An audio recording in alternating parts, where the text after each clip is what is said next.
She stood alone in the snow, suitcase in one hand and a crumpled letter in the other. What began as a simple favor turned into a decision that would alter the course of two broken lives forever. The rancher's one-night mercy. The wind howled through the open plains of Montana, brushing snow against the side of Elijah McGraw's log cabin. The winter had come early that year, and with it came the kind of silence only the lonely could recognize. Inside, Elijah poured himself a cup of black coffee and stared into the fire, thinking about nothing and everything at once. That was when the knock came. It was firm but uncertain. He opened the heavy door, and there she stood, small, trembling, and draped in a faded wool shawl. Her eyes, though tired, held a flicker of strength. "Are you Elijah McGraw?" she asked, voice barely rising above the wind. "I am," he said slowly, eyeing her suitcase. "Can I help you?" She handed him a letter with shaking fingers. The return address bore the name of a matchmaking agency out of Missouri. "My name is Clara Whitmore.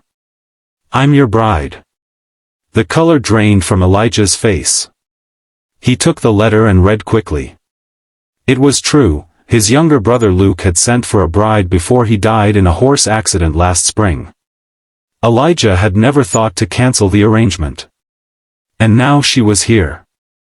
"Miss Whitmore," he began gently, "I'm afraid there's been a mistake. My brother Luke, he passed away months ago. I didn't know he'd made such arrangements." Clara said nothing for a moment. The cold bit her cheeks, but her pride stung more. "I sold everything to come here," she said finally. "I have no family left. I have nowhere else to go." Elijah hesitated. She looked no older than 23. Her boots were soaked, her lips chapped. Yet she stood tall, her spine straight despite her words. "Come inside," he said, stepping back. "Just for the night. Until we figure something out." The cabin was modest but warm. A fire roared in the stone hearth, and the smell of stew hung in the air. Clara warmed her hands by the fire, trying not to let her exhaustion show. They ate in silence. Elijah stole glances, wondering what to say to a woman who had lost everything. "Where were you living before?" he asked eventually. "With my aunt. She passed last year," Clara replied. "I took in sewing to survive, but it wasn't enough. When I saw the ad, I thought maybe someone needed me." Elijah felt something shift in his chest. He had been alone for years, ever since the war. Luke had been the sociable one, the dreamer. Elijah kept to the ranch, to his cattle, to his ghosts. Yet here was Clara, gentle, brave, and trying to survive. That night, he gave her the guest room. She thanked him with a whisper. The next morning, snow blanketed the valley like a fresh page. Clara woke early and began sweeping the front porch. Elijah watched through the window, brows raised. He stepped outside. "You don't need to do that," he said. "I want to help," she replied. Over the next few days, Clara quietly became part of the cabin.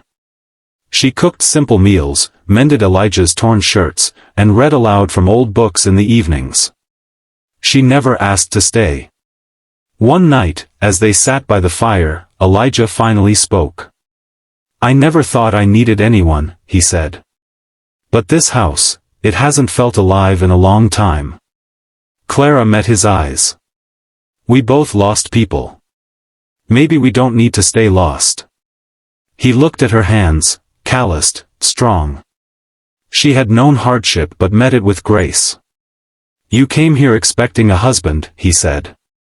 "All I can offer is honesty. I can't promise love today. But I can promise shelter. Safety. A home." Tears welled in her eyes, but she nodded. "And I can promise patience. Loyalty. Kindness."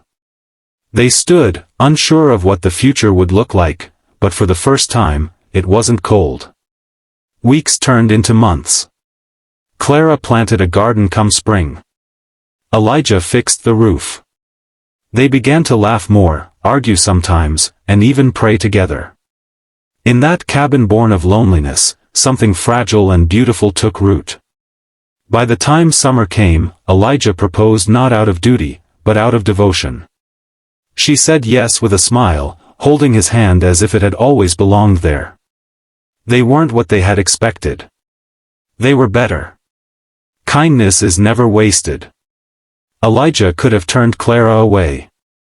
But one act of compassion changed both of their lives. In a world that often feels cold, be the warmth. Open your door, and your heart, to someone who has nowhere else to go. Whether through a kind word, a helping hand, or simply listening, your one-night mercy might become someone's forever.